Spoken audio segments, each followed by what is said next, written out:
বিপদ আসলেই প্রথমে বিশ্বনবী সাল্লাল্লাহু আলাইহি ওয়াসাল্লাম একটা দোয়া পড়তেন। তিনি পড়তেন ইন্না লিল্লাহি ওয়া ইন্না ইলাইহি রাজিউন। তাহলে বিপদ এলেই আমরা এখন থেকে ইন্না লিল্লাহ করব, নাকি হাই হুতাশ করবেন?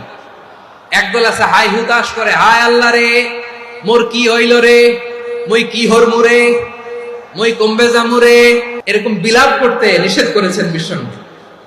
কি করব, কই যাব, কি হবে, হায় হায়, এরকম হাহুতাশ আছে না নাই? বিশ্বাসীরা হাহুতাশ করে না, তারা ইন্না লিল্লাহ পড়ে। তারপরে বিশ্বনবী পড়তেন আল্লাহুম্মা আজুরনি ফি মুসিবাতি ওয়াখলুফ লি খায়রাম মিনহা। একসাথে প্রথমে পড়তেন ইন্না লিল্লাহি ওয়া ইন্না ইলাইহি রাজিউন, তারপর পড়তেন আল্লাহুম্মা আজুরনি ফি মুসিবাতি ওয়াখলুফ লি খায়রাম মিনহা, মানে আল্লাহ এই যে আমি বিপদে ধৈর্য ধারণ করলাম এটার সব তুমি আমারে দাও, আর যেটা হারালাম এর চেয়ে ভালো কিছু দিয়ে মেকআপ করে দিও, ভালো কিছু দিয়ে বদল করে দিও। সুবহানাল্লাহ পড়েন।